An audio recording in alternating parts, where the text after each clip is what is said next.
Eh, bueno, lógicamente es un gol que no se olvida, o sea que lo tengo muy fresco, muy claro en la memoria, ¿no? Recuerdo que faltaban como 10 minutos para acabar el partido o algo menos. Íbamos ganando 1-0 contra el Tenerife, sufriendo como era habitual aquí en el viejo Zorrilla. Y entonces, a falta de 8 o 10 minutos, marcó el Tenerife un gol de falta. Se nos venía el mundo encima, claro, la gente enfadada, el público y tal. En cambio, los jugadores del Tenerife estaban muy contentos, muy eufóricos. El portero del Tenerife salió a abrazarse con un defensa al borde del área. Entonces, nosotros ya teníamos el balón preparado para sacar. Vi dónde estaba el portero y le dije a Lizarralde, saca.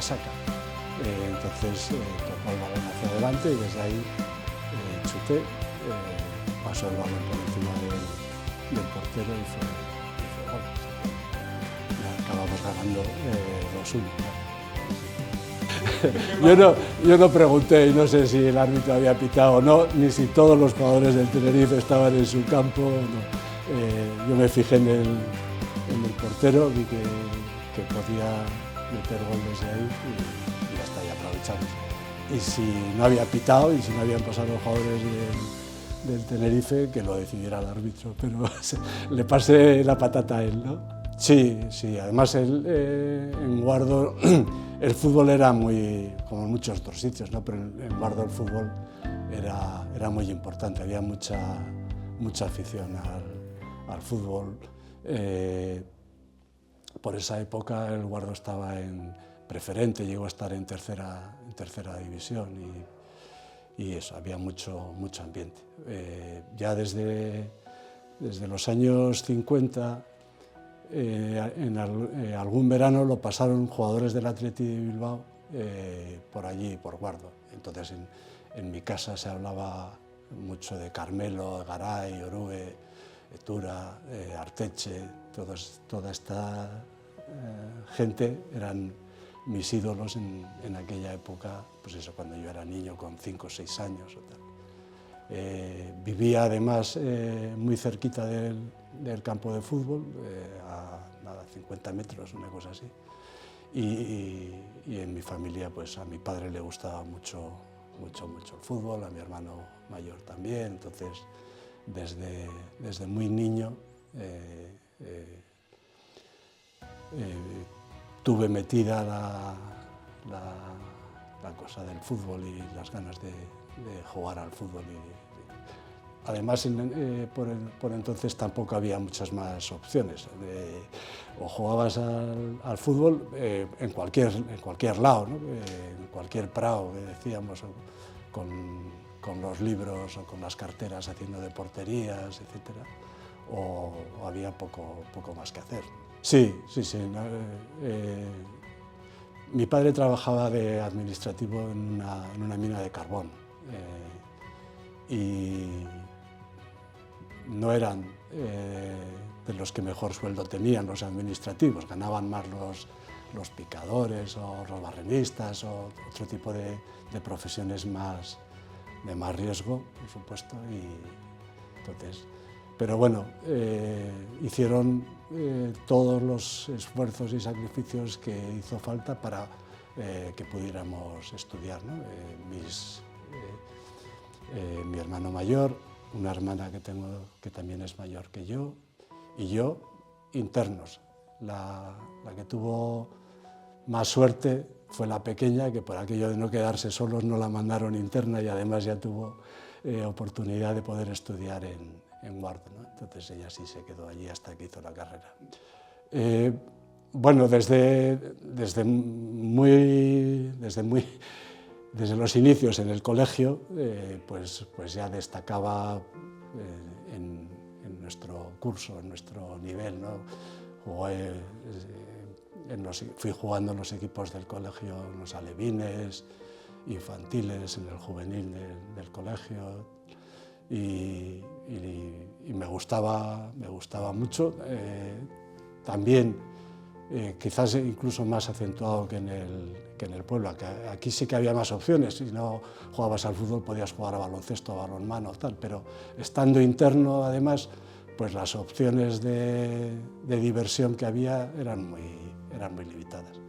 Y para mí una tarde de jueves perfecta era encontrarme con un balón de los que teníamos por allí para nosotros, con una portería que daba a una pared, y ponerme ahí a chutar. Como la pared me devolvía el balón, era muy fácil.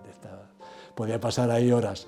Si encima encontraba a alguien que se quisiera poner de portero, pues entonces ya era la bomba, ¿no? Pero me gustaba mucho, y se me iba, o sea, notaba que se me daba bien, porque ya incluso en aquella época, con 13, 14, 15 años, me ponían los rivales lo que se llamaba un secante, un futbolista, que eso ya las jóvenes generaciones creo que no sepan lo que es, pero era un futbolista que salía solo a que el otro no jugara, ¿no? Y entonces yo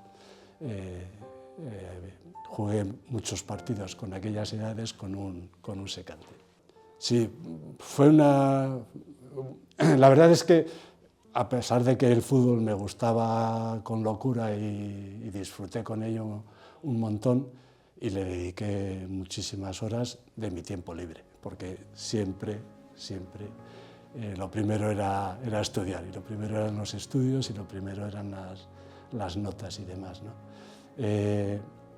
Entonces, tuve suerte, además, pues con esto del partidillo del jueves se dieron varias circunstancias que, bueno, coincidencias. Yo soy de la primera promoción de COU. Mis compañeros, un año mayores que yo, estudiaron preuniversitario, que era un curso bestial, con no sé cuántas asignaturas, y muy duro, con un examen previo de acceso a la universidad, etc. Y yo, en cambio, soy de la primera promoción de COU, que aquel primer año, como lo estaban implantando y demás, pues fue una especie de paseo militar, en el que por primera vez teníamos huecos entre las clases. Antes las clases iban de 9 de la mañana a 2 y de 4 a 6, todo seguido. Y en cambio, en COU ya teníamos muchas menos horas de clase, fue pues un paseo militar. Entonces dio la casualidad de que los jueves, a partir de las 11, no tenía clase. Entonces un amigo mío, Pepe Rodríguez, me esperaba a las 11 en la portería del colegio con el coche, y me traía al viejo Estadio Zorrilla, y ahí, mientras el primer equipo calentaba y tal, pues hacia las 11:15, 11:20, yo llegaba a tiempo de reforzar al equipo reserva que jugaba contra el equipo titular, ¿no? Y ahí fue como empecé a partir de enero del año 72, cuando empecé a entrar en contacto con el Real Valladolid y a entrenar con la gente que, bueno, y seguía yendo, pero que hasta hace unos días iba a verles jugar, y eran y íbamos con el equipo del colegio, cuando jugábamos en las pistas, o por ahí íbamos andando desde el colegio para allá, y íbamos cantando la alineación del Valladolid, ¿no? Aguilar, De la Cruz, Rivas, Quique, Melo Marañón, Astrain, García Docal, Lizarralde y Román. Esta es la que jugó la promoción contra la Real Sociedad en el año 70 o 69, una cosa así, ¿no? Ya los de mi época, esos son un poco posteriores, pero bueno, ahí estaban Yacer, Salví, Docal, Pérez García, Segura. Claro, la temporada anterior el Valladolid ascendió de tercera a segunda, y bueno, pues eso,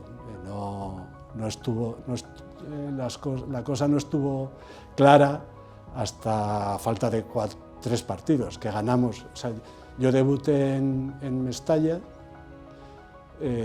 primeros de mayo, el 5 de mayo me parece que fue. El siguiente partido fue en casa con el San Andrés, que ganamos y entonces nos salvamos. Ahí ya matemáticamente se quedó salvado el equipo, ¿no? Las cosas fueron surgiendo con naturalidad y prácticamente sin haberlo planeado y sin haberlo previsto. Me vi jugando con el Valladolid y eso, teniendo muy claro el Valladolid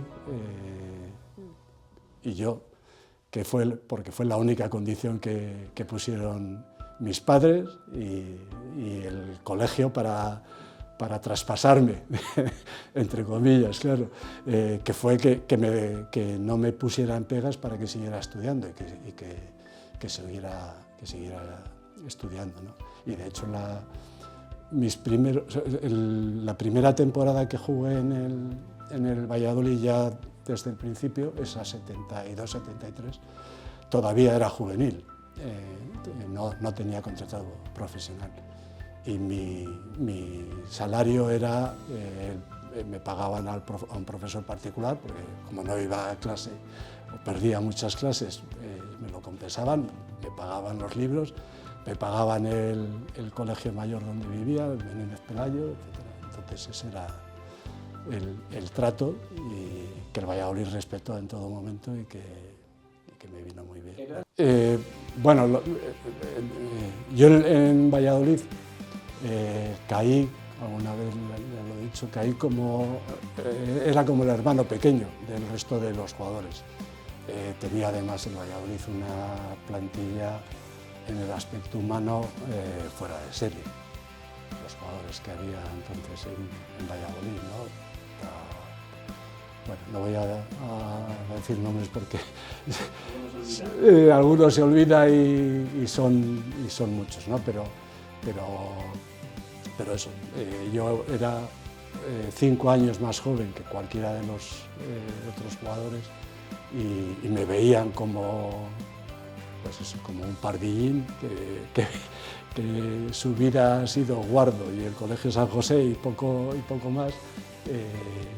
Tiene poco mundo y cae en un vestuario y ya te digo, a mí me cogieron como si fuera el hermano pequeño de todos, ¿no? Entonces, no solo los jugadores, ¿no?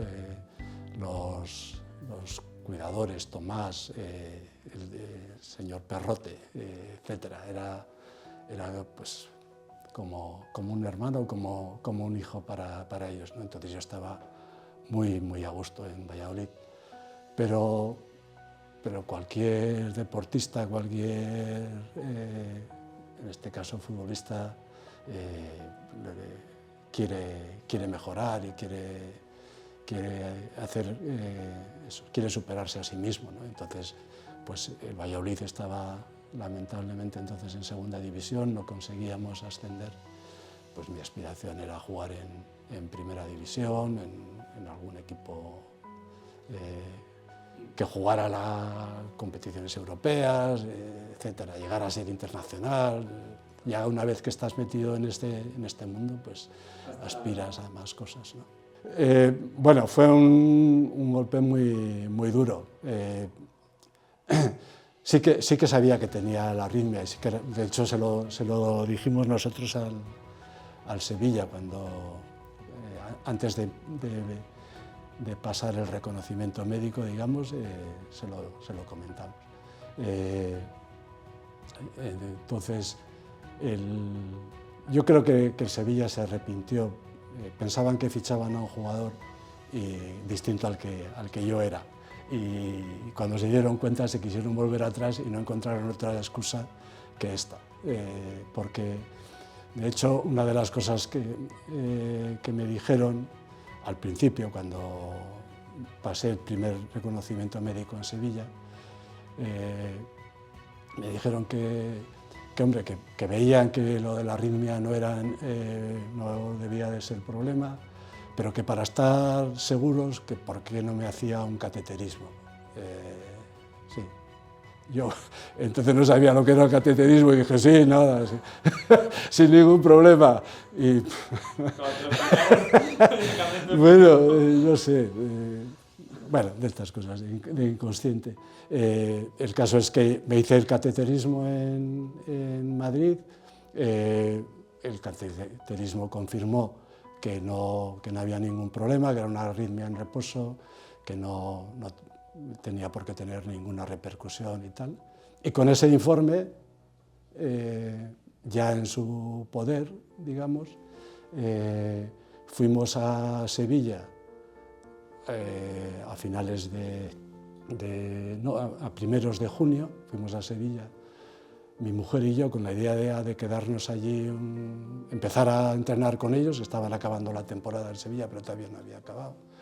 Y fueron también Fernando Alonso y Jalo Añíbarro a acompañarnos. Y mi mujer y yo nos fuimos al hotel y a las 11 y pico de la noche, una cosa así, volvieron Fernando y Jalo, nos dijeron que se había roto el contrato y que nos volvíamos para Valladolid. Entonces, en aquel momento se me vino el mundo encima, claro, pero luego, a la larga, yo creo que me vino muy bien no fichar por el Sevilla, ¿no? Porque mi trayectoria hubiera sido otra muy distinta. Sí, la verdad es que fue muy dura, una temporada durísima, muy triste en muchos aspectos, ¿no? Porque Jesús Gil empezó como presidente esa temporada y fichó muchos jugadores nuevos, fichó a Menotti como entrenador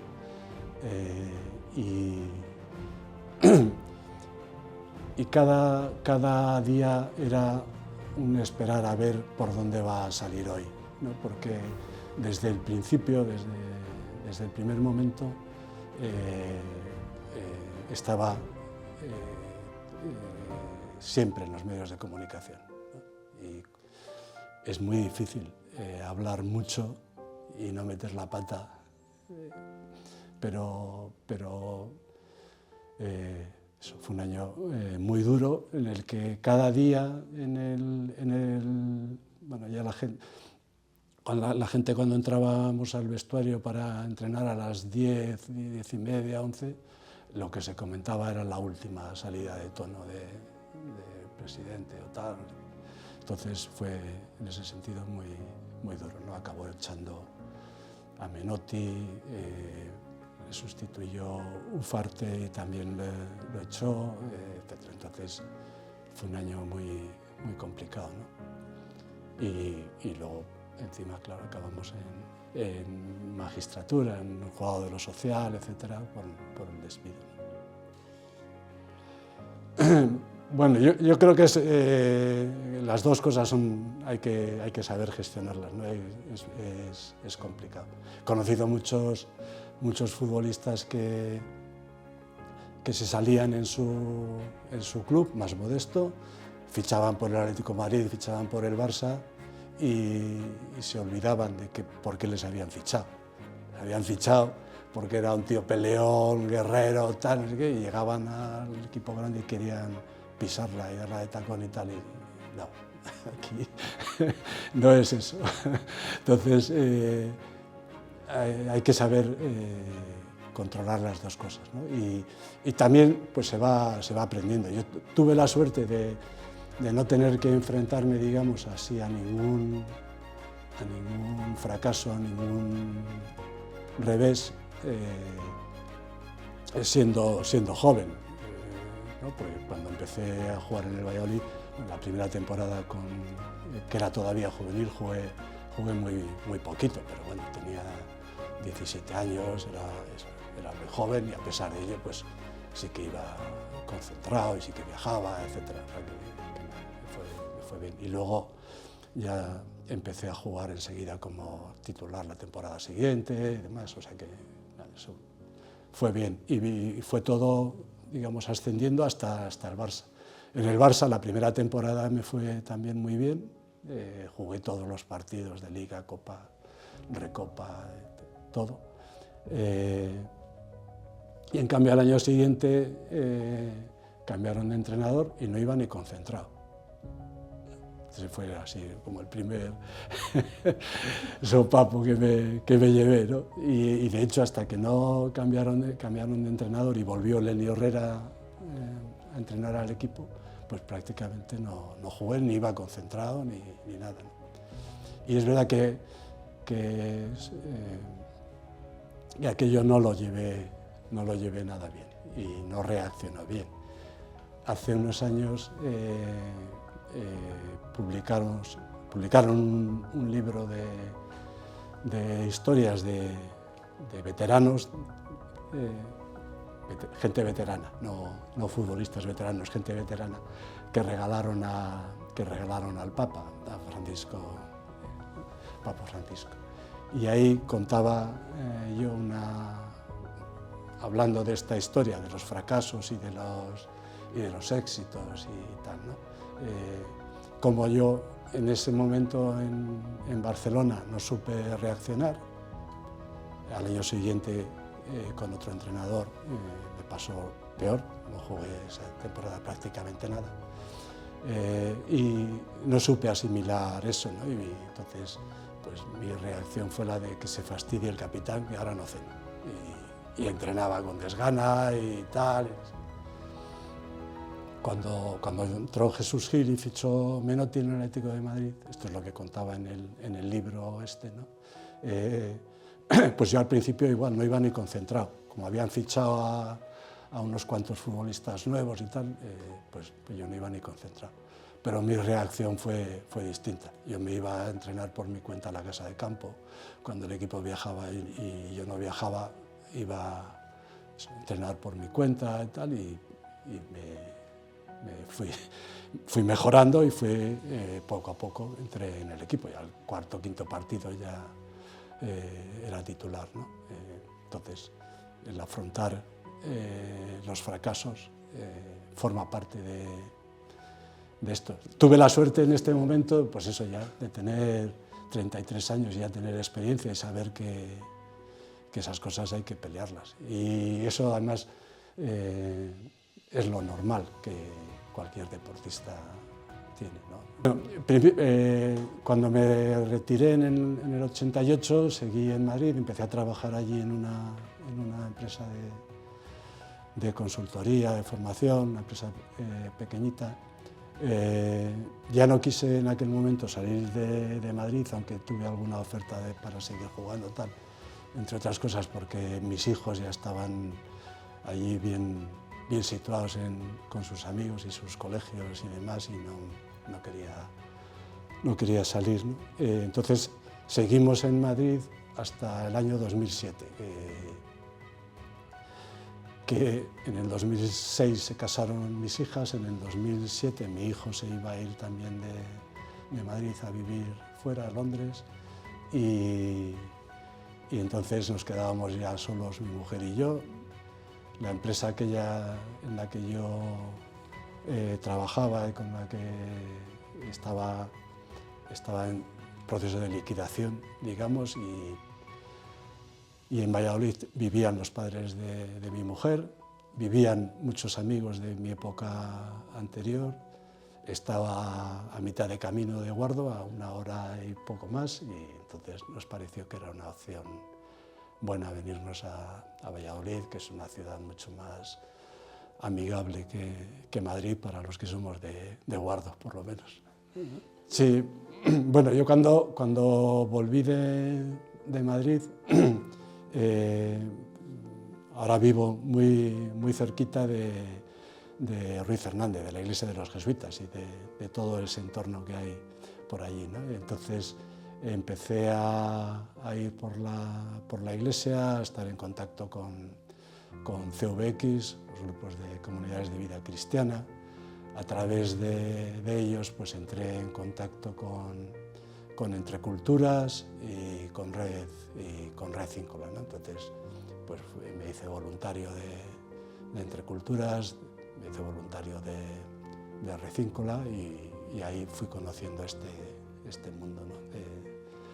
de las ONGs y de la solidaridad y de esto. Bueno, es muy importante, a nosotros nos da visibilidad, hace que se nos conozca, que se conozca el problema que tiene mucha gente para poder comer, y nos viene muy bien. Desde hace ya unos cuantos años venimos haciendo la operación Kilo con el Real Valladolid, desde los tiempos que estaba José Carlos en la fundación, y estamos muy agradecidos al Real Valladolid por las dos partes, por esa parte que decía de visibilidad, de mostrar un problema que hay, y por otro, pues eso, porque nos viene muy bien el tener recursos para poder dar la merienda a los chavales que van al apoyo escolar, que algunos será la cena que tengan, poder dar un café a media mañana a los alumnos de clases de español o de gente que está por la sede central, etc., ¿no? El poder repartir alimentos u otras cosas que el Banco de Alimentos no nos puede dar, y el Banco de Alimentos no nos da para cubrir todas las necesidades que tenemos. Entonces, ahí es una gran ayuda el contar con esta fuente de suministro para la gente que lo necesita, ¿no? Uno de los programas, digamos, que tenemos es este del café solidario que llamamos, ¿no? Que consiste en que 2 días, en nuestro caso 2 días a la semana, por la noche salen 2 o 3 grupos de voluntarios con termos para estar un rato con la gente que duerme en un cajero, o que duerme en el parque, o que duerme debajo de un puente. Esa gente resulta invisible para la mayoría de los ciudadanos, ¿no? No somos conscientes de que está ahí, pero está ahí y afecta a muchas personas que están muy solas, necesitan más que el café o el té que les damos, lo que necesitan es compañía, y es que alguien les haga caso y que esté con ellos, ¿no?